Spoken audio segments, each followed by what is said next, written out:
Good afternoon, everyone, and welcome to this edition of AFTD's Healthcare Professional Educational Webinar Series, Grief, Loss, and Hope, Helping Families Living with FTD. My name is Will Reiter, and I am AFTD's Education Program Manager. For the healthcare providers joining us today, know that AFTD values the help, support, and care that you provide to individuals and families living with FTD each and every day. Thank you for joining us for this valuable program. Before we begin, I'm going to just share a few housekeeping items. Our audience will be muted throughout the program. And if you have any technical issues or problems, please write a message to us in the questions box, and we will do our best to try to address them with you. Additionally, this webinar will be recorded and archived for later viewing on AFTD's YouTube page. Our next slide really wants to make sure that you stay connected with AFTD beyond today's webinar. So on the right-hand side of the screen, you see a QR code that will help you to connect and sign up for a variety of AFTD's regular newsletters. In addition, we just lost the slide, but now we are back again. So on the left-hand slide, you will see information about how you, healthcare professionals and families, can contact our helpline either by our 866 number or via our info at the aftd.org email. Beyond that, this is highlighting one of our unique and important healthcare professional resources. So our Partners in FTD Care quarterly e-newsletter is specifically produced for healthcare professionals that work in either professional care settings or in medical settings with those with FTD and their care partners. Each issue either highlights a particular FTD disorder or a particular care challenge. And you see here some of our most recent issues. We have over 30 issues in our archive library located on our website. And again, if you're not already signed up for this, you should do so, and you'll get our information regularly. On the next slide, just want to thank Rush University's Center for Innovative and Lifelong Learning. Rush is our, we're in partnership and to provide credits for this program, so we thank them for that. You can see here the accreditation statement if you're going to choose to submit for credits, and the credit designations for nursing, psychologists, and social work.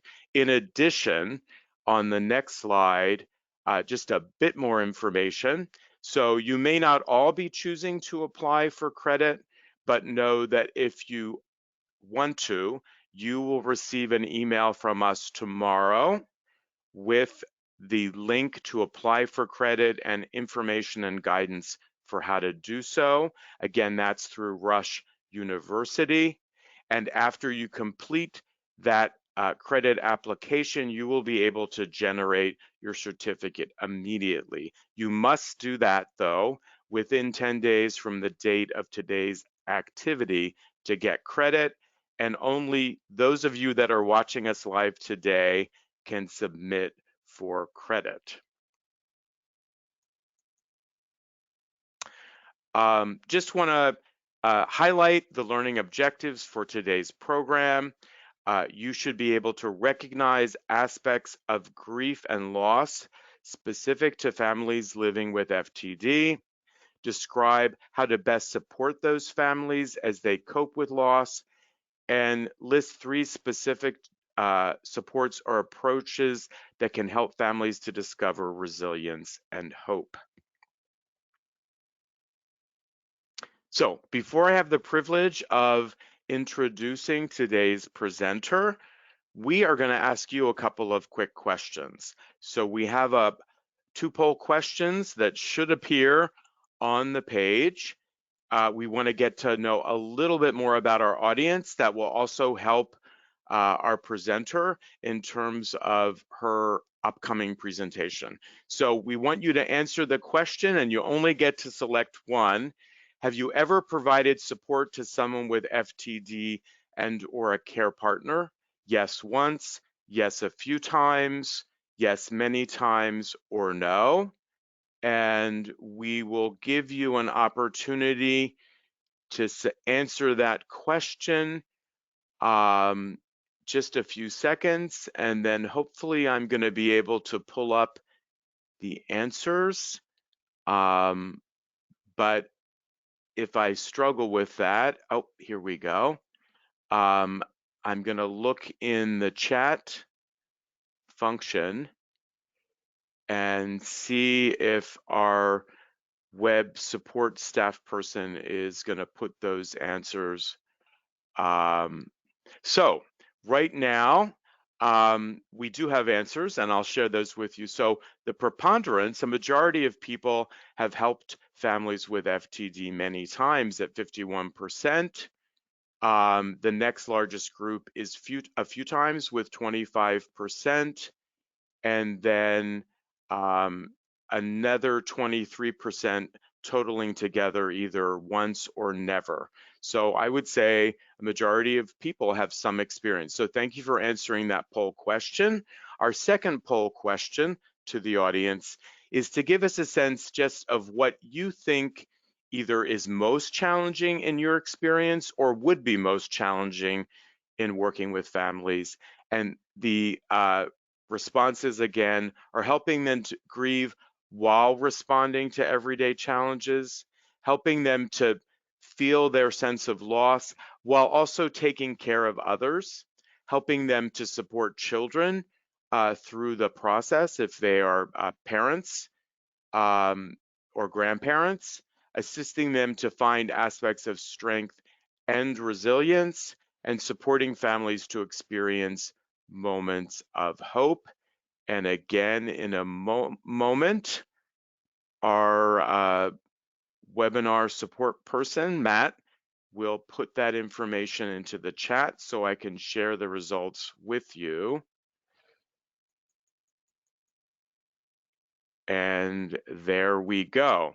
So the biggest vote getter was A in terms of the most challenging aspect of the experience, but with more than a third responding to that. So thank you for those answers. The other answers were kind of mixed and equal. So thank you for that information.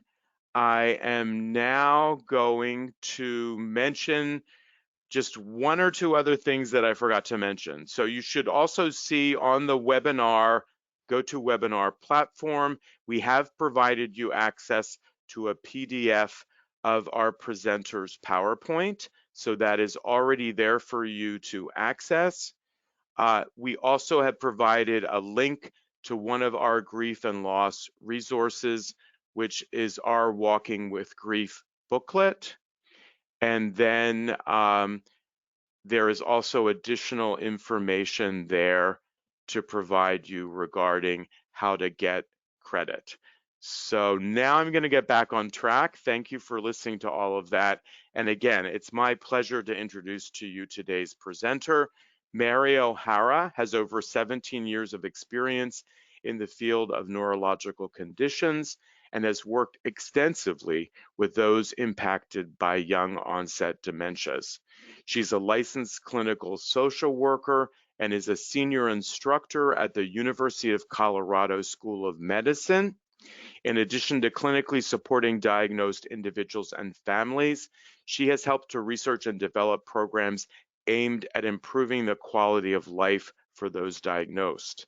In her current role in the outpatient psychiatry clinic, Mary offers short-term psychotherapy to those diagnosed to cope with grief, anxiety, depression, or changes in relationships. I also just want to acknowledge Mary is a friend to AFTD, has been an active writer and advisor to our partners in FTD Care newsletter over a number of years. So thank you, Mary, for that. And also for joining us today, I'd like to welcome you to present to our audience.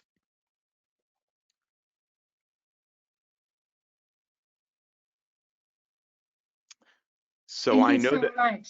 oh, thank you, Mary. So I know that Mary is in the moment going to bring up her PowerPoint presentation, which I can see, Mary, and I don't know if you want to just test advancing it to make sure that works. Go right ahead and do that.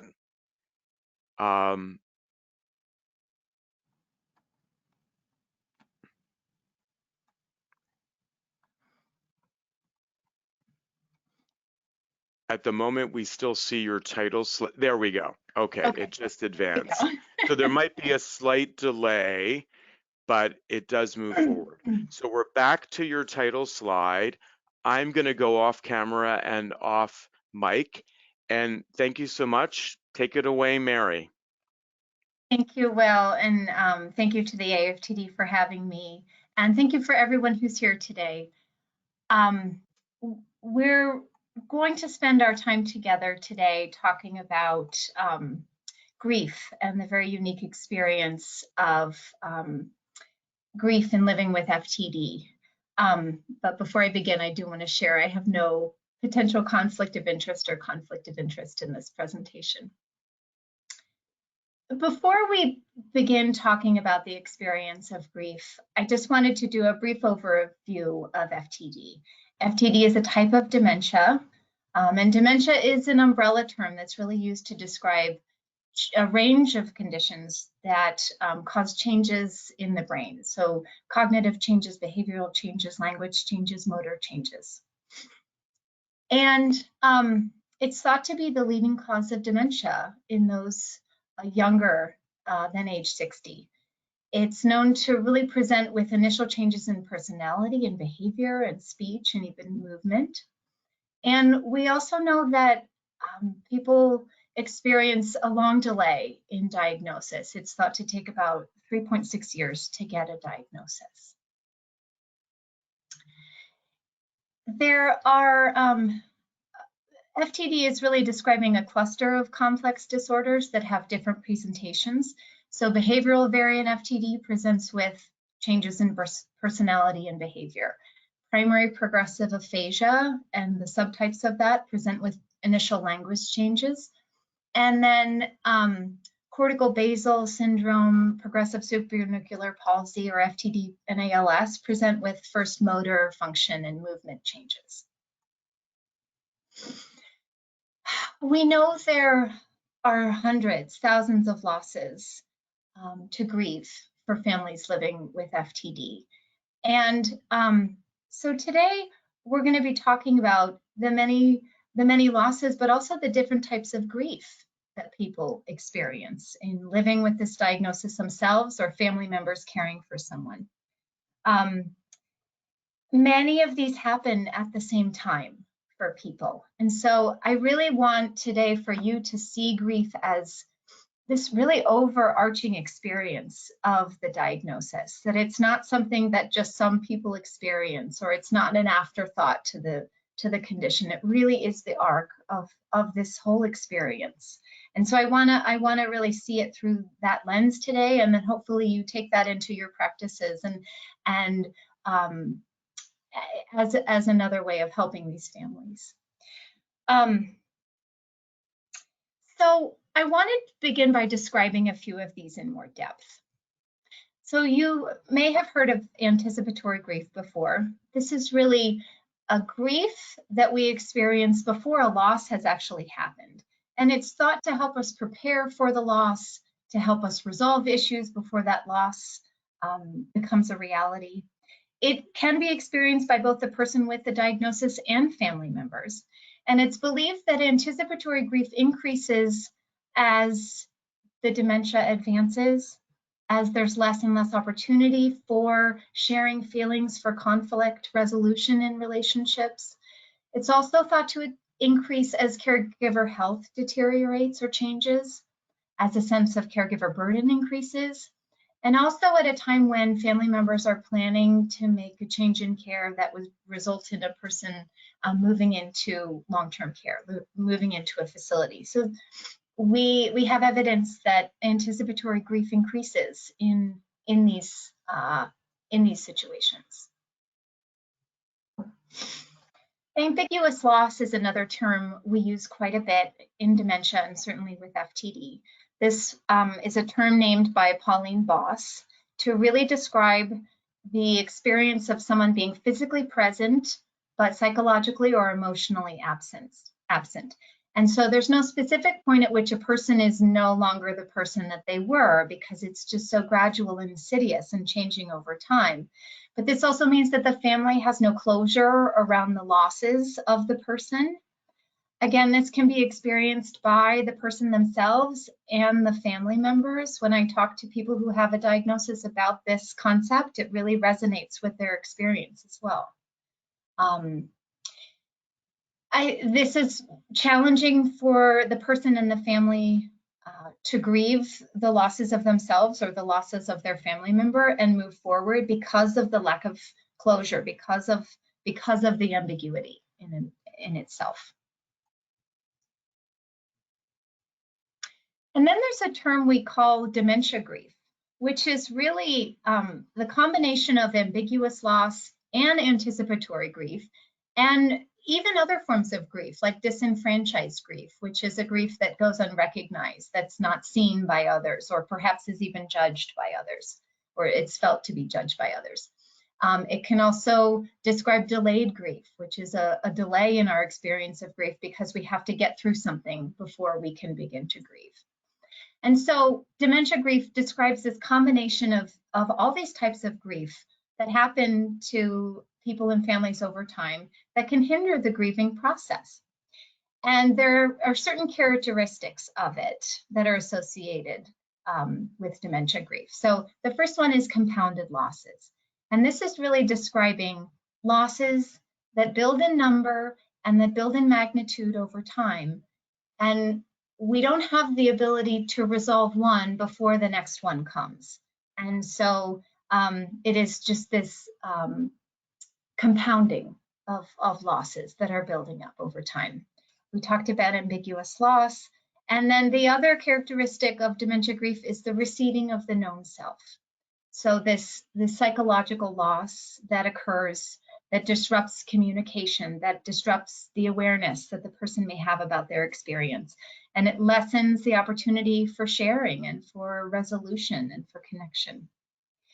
We have evidence that there are higher levels of dementia grief when people are younger, when the dementia becomes more severe in its progression, when there's a higher dependence in ADLs, when there's a higher sense of burden on behalf of the caregiver, and when there's more behavioral changes. All of these are features of FTD. And so this dementia grief is significantly higher in these younger families living with FTD.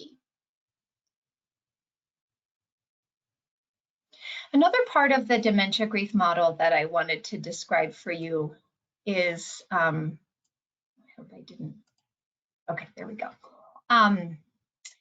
is a cycle that family members, and this is specifically to describe the experience of family members, but this experience that they go through, a cycle that they continuously go through throughout the disease of separation, where each loss that takes place is a separation from the person, and then a stage of liminality. So this being in this threshold between the previous situation of what was and the emerging situation of what is, and the really difficult feelings that accompany that. And then this stage of reemergence. So then this is really describing the adaptation to the new reality. And this is where we see families can make a change in the care. So maybe they weren't able to make that phone call or tour a day program or submit a grant application because they were in a different phase, but the emergence allows them to make a change in care, or even make a change in how they communicate, make a change in how they interact with the person. So I share this because I wanted to help explain why sometimes maybe you have suggested something and the family members just can't make those steps. And it could be because they are just in a different phase of this dementia grief cycle.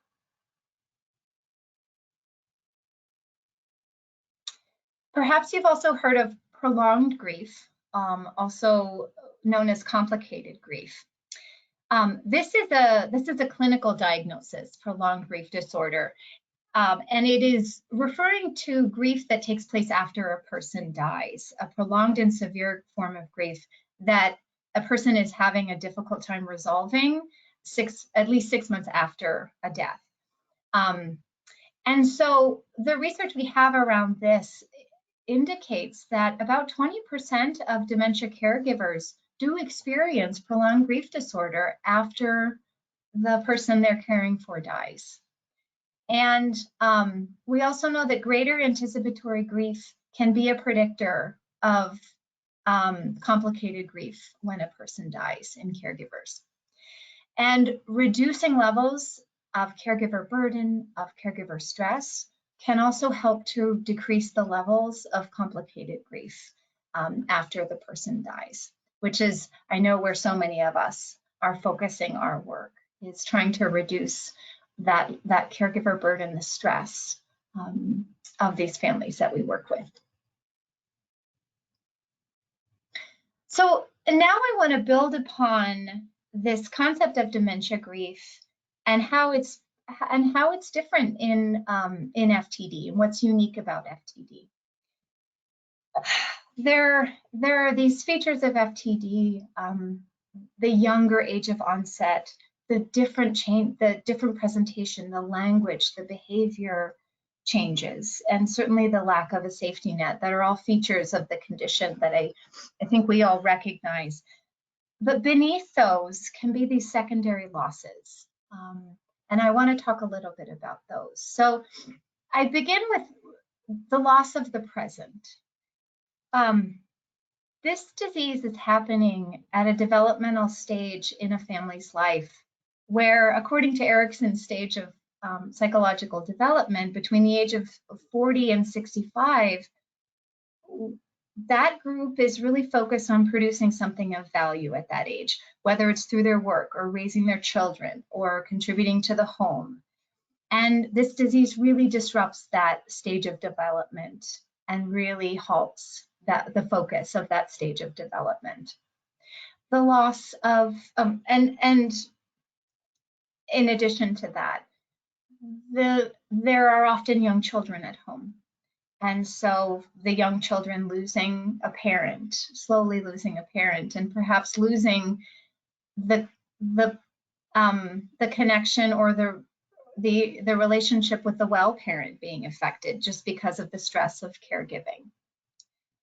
Many people with a diagnosis or caregivers also have aging parents who are experiencing their own losses, maybe even experiencing their own diagnosis of dementia. And so that is another loss that is taking place at this time in their lives, and certainly another stress. There's also the loss of a future, mourning the life that they imagined, mourning the future that they recognize now they will not have because of this. Lost time. I mentioned earlier the delay in the diagnosis. It can take so long to get a diagnosis. And in that time, families are also having to delay their grief, not knowing what's going on, seeking for answers. They're having to put off their grief for so long. And I think also the instances where there is crisis, where there is a lost job, or there is a financial scam that has taken advantage of someone who's vulnerable, there is delayed grief around the crisis that come up. People don't have time to grieve because they are responding to the stresses of what this disease has brought on. The loss of the family system as it was, the predictability, the reliability of the way things went in that family, the way things were, the shared responsibilities, or the way that a person was always reliable to take care of certain things or to be a certain way, that's disrupted in this disease. And it results in responsibilities having to be reorganized and the family having to completely reorganize. We know there's a lost financial security at this time in their lives. People often don't have long-term care insurance. They are not in a financial position to be paying for the types of care that a person eventually needs, not to mention the lost income of the person if they were working. So certainly a loss of financial security. The higher burden, the lack of safety net, and the limited resources, in addition to all these things, can really intensify the grief experience for these young families. One other loss I want to mention for some people is a loss of hope, a loss of a belief that things will be okay. And we know this can fluctuate, but this may be something you've heard people describe, feeling hopeless at different times in the disease. For the person themselves who is diagnosed, they are losing their work, they're losing their activities, they're losing friendships, a loss of control over things that they used to make decisions about, a loss of independence over things they used to do on their own and never had to ask to do or get help doing. The loss of self. I don't feel, I'm still here, but I'm not me. I've heard so often, I don't feel like myself. I feel like I've lost the things I love about myself. A loss of connection with the people closest to them. I hear about this so often where a person with a diagnosis feels a sense of rejection from their friends or from their family because family and friends just aren't always certain of how to respond to the changes in behavior or the changes in communication. And that can result in feelings of not only isolation, but rejection on the person's, of the person living with the diagnosis. And so there's this complex emotional experience for them. I hear people talk so much about feeling embarrassed by the changes, being afraid of being a burden on their family, or feeling guilty about what their family's doing, feeling shame, feeling stigma, feeling anger. And while there are more and more supports for people with a diagnosis, certainly through the groups that are offered and at the conferences, the chance for them to be getting together, it can be a lonely experience. Past mental health history or history of trauma certainly has an impact on how the person is grieving and how they're coping with these losses.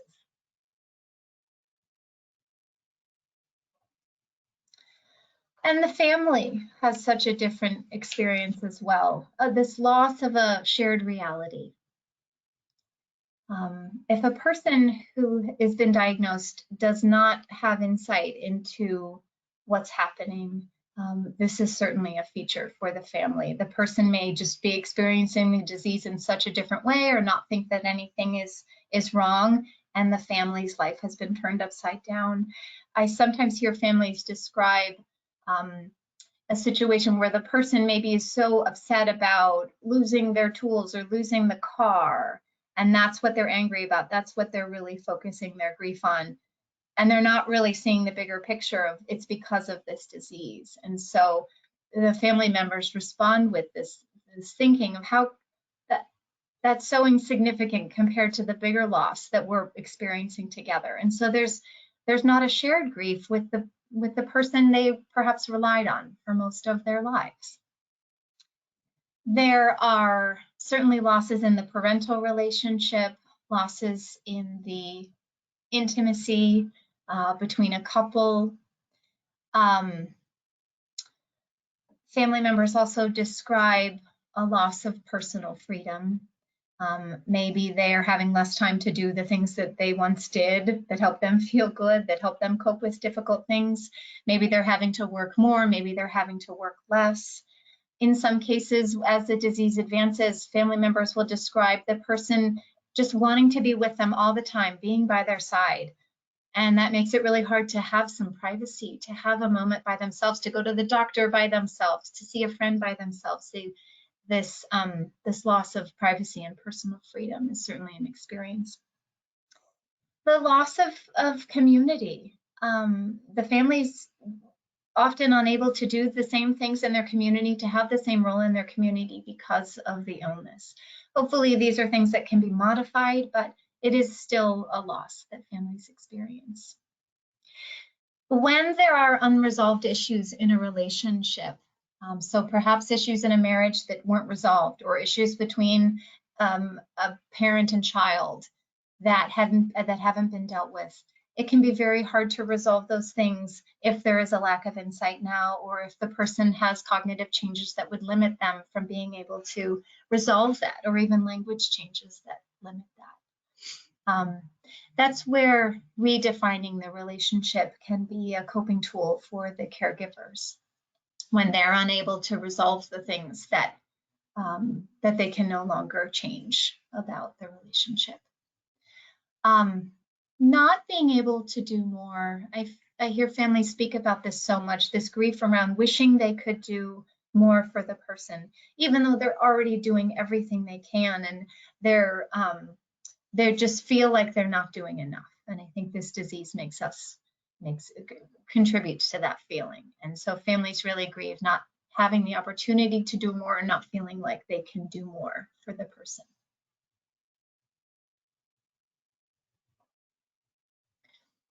So there are some dementia grief interventions that have been researched, mostly focused on people living with Alzheimer's disease and older adults. So I wasn't able to find anything specific to dementia grief and FTD, but I wanted to share a few of these with you.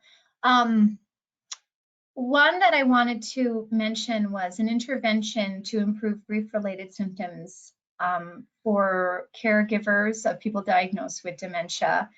That is really an adaptation of the prolonged grief disorder treatment. So like I said earlier, that is a treatment for family members after a person has died. But in this intervention, they adapted that model to create it for caregivers caring for someone with a form of dementia who are currently experiencing dementia grief.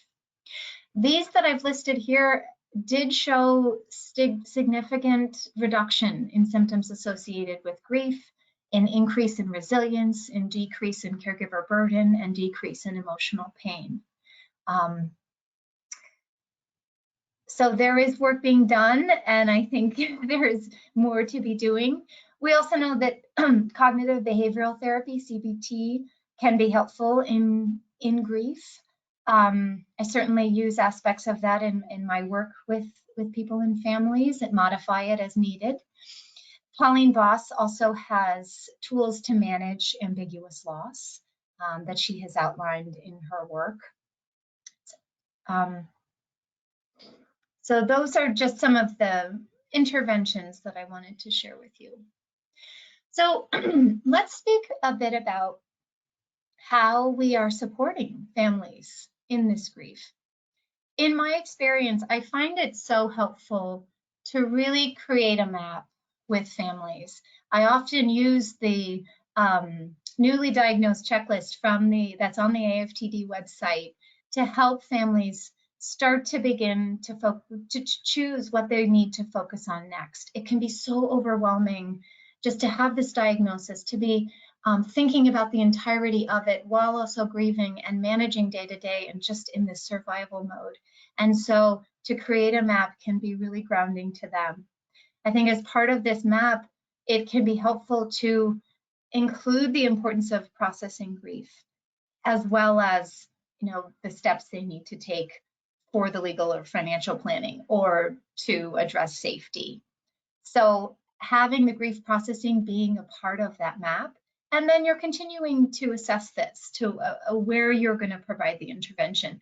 But in my experience, I do find it so valuable to be able to do both, that in our sessions we're processing the grief, and we're also focusing on the really practical things that that need to be done next or need to be focused on. Measuring mood is important, measuring caregiver burden, assessing for suicidal ideation or self-harm in both the person with a diagnosis and the family members. Attending to young children, if there are young children in the home, ensuring that they're getting connected with the support that they need. I think we can be really helpful in that process. If there are providers that don't have a background or a knowledge about FTD within the school system, that we can help families get them that information to support the young children. I know we probably do this often in our work, but encouraging families to connect with a support community. And you may need to do this multiple times, but this can be so important for their grief, a place for them to grieve with other people who understand, also a place to get information and resources. So encouraging that connection with a support community on an ongoing basis is something you may need to be doing. I think even early on in working with families, it is important to begin redefining their relationships. It's an ongoing process, and it is going to change as the disease changes, but planting that seed of redefining what the relationship is now that this disease has taken place.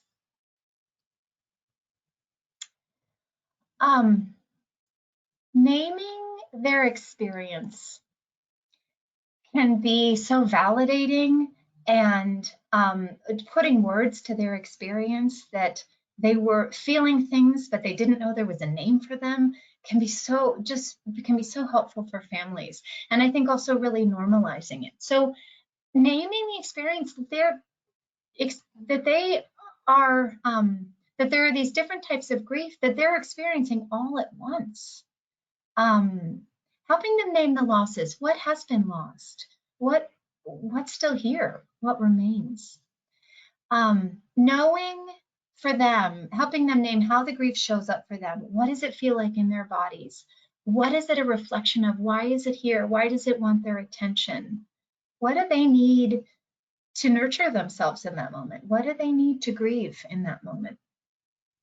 And I think naming the experience, that the grief is not something we can make go away, that we need to learn to feel it, learn to understand it, learn to tolerate some of the discomfort with it, or some of the fear that comes along with it, or the uncertainty that comes along with it. Just naming that experience, that we need to be able to feel these feelings in order to have ways of managing them. I also think it's important for families to understand that their thoughts about what's going on can complicate the grief and leave them feeling even worse. This time is difficult enough. They don't need to be adding additional suffering because of the way they're thinking about it. And so any kind of shoulds, we should have done this sooner, this shouldn't be happening, any kind of comments around that really are about something that shouldn't be happening but that is happening, can leave us with feelings of guilt and self-blame. And again, that just causes more suffering in an already difficult situation. So helping them understand that. Also helping them understand what are the things that contribute to their sense of resilience that they can continue to do no matter how small. What are the things that are possibly contributing to some maladaptive coping, to some isolation, to some seeing people less, to cutting people off, not accepting help, or maybe turning to substance use or things like that? What are some things that are contributing to their resilience, as well as any maladaptive coping strategies they may be engaging in. If you hear them talk about an experience that describes post-traumatic growth, I think it's so important to name that for them. If they can reflect on something they've learned about themselves, name that experience for them. Tell them about post-traumatic growth so that that's something they're now aware of and they can recognize in themselves. There's a difference between feeling better and getting better at feeling our feelings. And this is also something I talk to people about. So the work that we're doing is really about helping them learn to feel their feelings better so that then they can also have ways of managing them.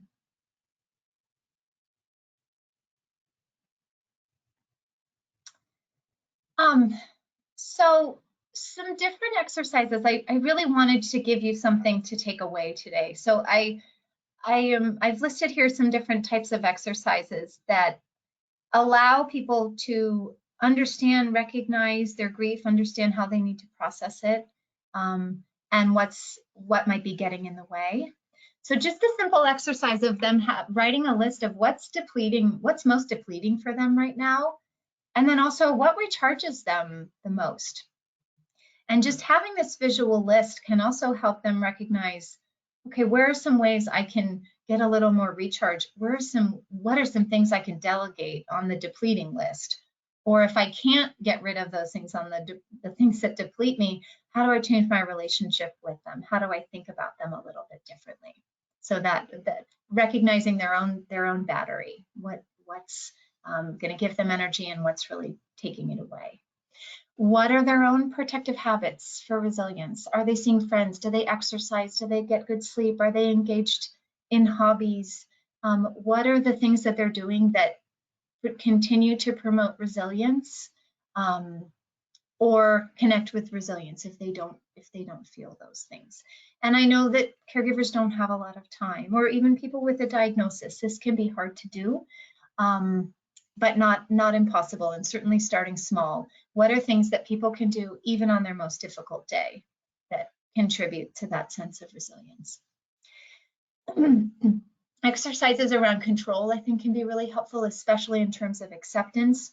So again, having people name what's out of their control entirely, what's somewhat in their control, a place they have some influence, and then what is entirely in their control. So that's really where we need to focus the work and really let go of the things that we can't control. So again, having this visual or having this conversation can help people better understand this experience of a loss of control for themselves. Oftentimes people will recognize what's in my control is how I respond, or if I choose to do something or not do something, how I spend my time, who I spend my time with, how I talk to myself in these moments. That is within their control. And that leads into self-compassion, which is a practice I really introduce to everyone, really being as kind to themselves as they would be to a friend. And again, this time is hard enough. The last thing they need is to beat themselves up and to be so critical of themselves. They're doing the best they can. Suggesting this concept that they need time to feel their grief. I know that people don't have a lot of time, but just whether it's when small moments in the day. There's a term we have called sudden temporary upsurges in grief, STUGs, or some people call them grief bursts. And it's a moment where the grief just comes up and it feels so sudden and overwhelming. And sometimes people can feel that grief, but sometimes they have to delay it because they're in the middle of something. But making time to feel that grief, even if it's in session with you, even if it's at the support group they go to, even if it's through their own journaling or letter writing or some kind of ritual that they have to honor themselves, to honor the person, to honor the relationship. For people with a diagnosis, I often am referring to art or music therapy as a chance to process their grief if talk therapy isn't possible for them to engage in. I think what we're really trying to do is help families recognize recognize their grief, recognize what it's telling them they need, and what's one small thing that they're able to do. What's one thing today that's going to help get through the day when they feel so overwhelmed?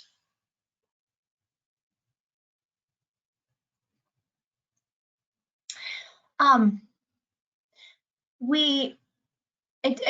wanted to just say, speak for a moment to your support. This work can leave us feeling really helpless because we can't take away people's pain. We can't take away this disease. And it can leave us feeling like we're not doing enough. And certainly the limited resources or the limited things we have to offer families can leave us feeling like it's just not enough.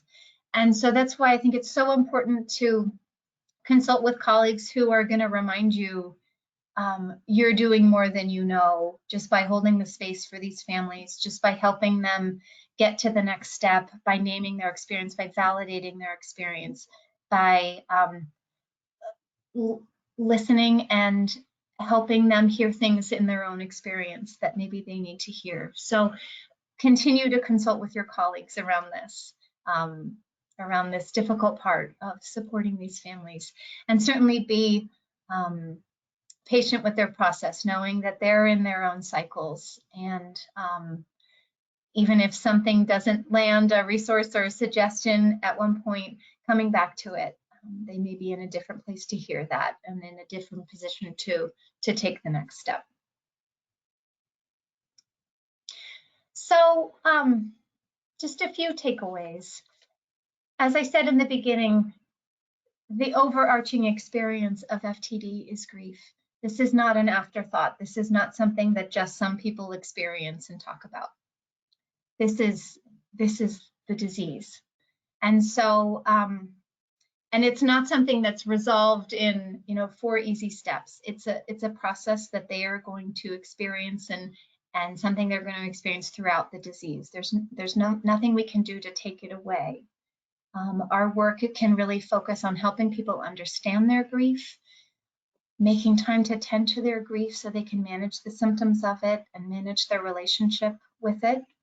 And certainly, as best we can, reducing the distress of the FTD symptoms for the person and for the family, and responding to the changing care needs over time. So I have just one other slide with some resources on it. I know there are more grief resources that the AFTD has, but here's just some books I wanted to share, the support groups that I wanted to mention for people and families, and then an additional resource of Lorenzo's House out of Chicago is another source of supporting young families in their grief. So thank you, Mary. You definitely segued into one of our questions, but before we get to that, I just appreciated your really deep, comprehensive discussion of this difficult topic. I know that I felt held and supported as you thoughtfully walked us through that. So I can only imagine how the families that you work with feel as you help them with grief and loss. A couple questions. One person asked about resources for children and teens, and I just want to acknowledge that AFTD has a special website for kids and teens related to living with FTD. There may be resources there that would be of use and value. You were asking specifically for a list of books. If you don't find that information there, the person that wrote that in, you can always call or contact our helpline. I'm sure they can provide some more information. I don't know, Mary, in your reference list, whether there were any books that would support parents or children, or if anything comes to mind. I didn't, there was nothing in that resource list that was specific to children. I think the AFTD's list is really comprehensive, and just recognizing the developmental age of the child is really determines how we support them. And I found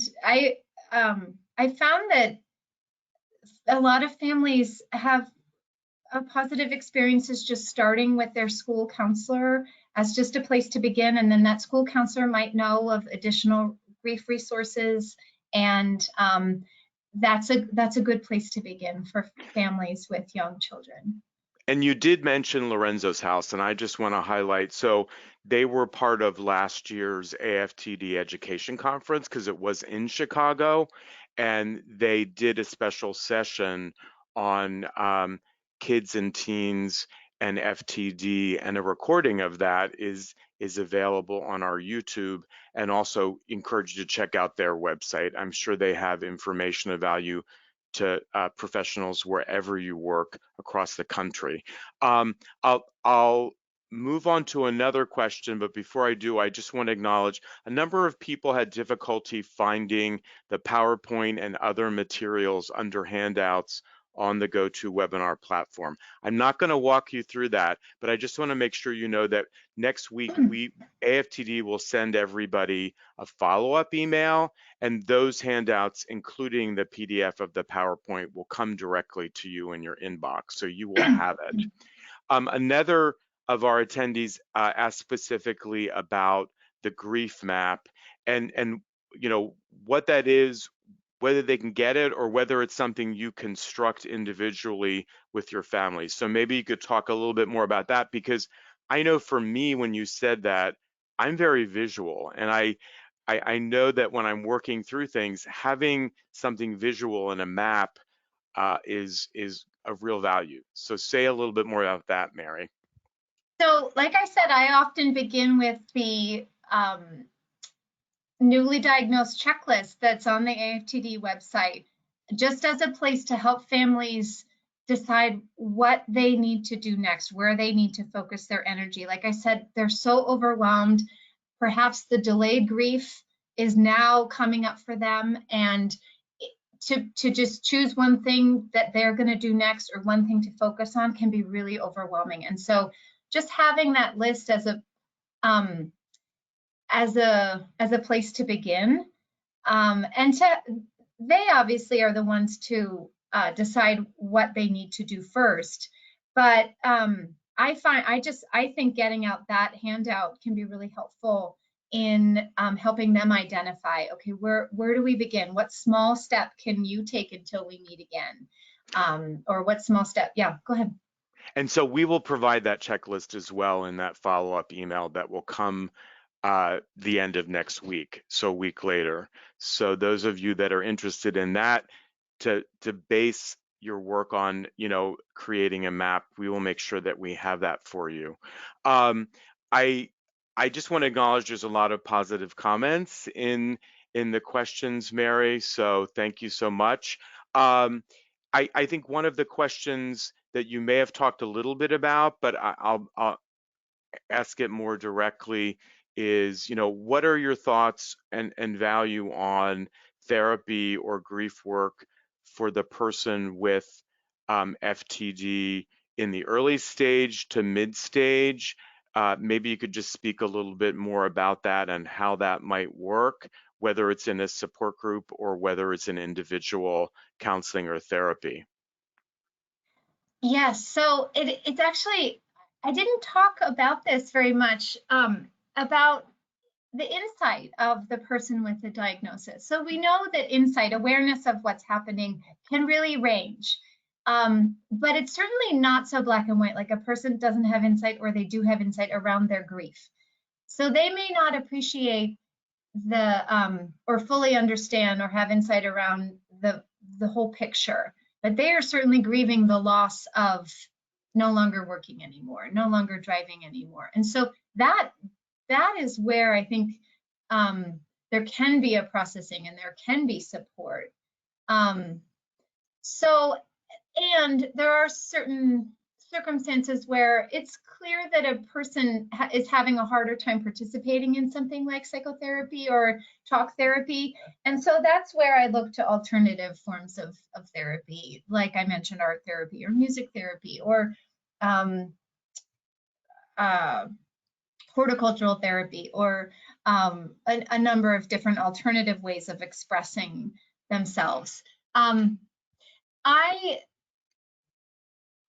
always begin from a place of, if a person is talking about this experience and I'm hearing grief beneath it, then there's something to process there. You know, what's interesting is in our clinic, we have everyone do a PHQ-9 and a GAD-7 before, you know, before the initial meeting. And sometimes people with FTD will not indicate any symptoms of depression or anxiety on those scales, but then you're in conversation and you're hearing grief. So you're hearing loss and you're hearing sadness around the changes. So I think we need to listen carefully. And it certainly really depends on the person if they can participate in talk therapy around what they feel is lost.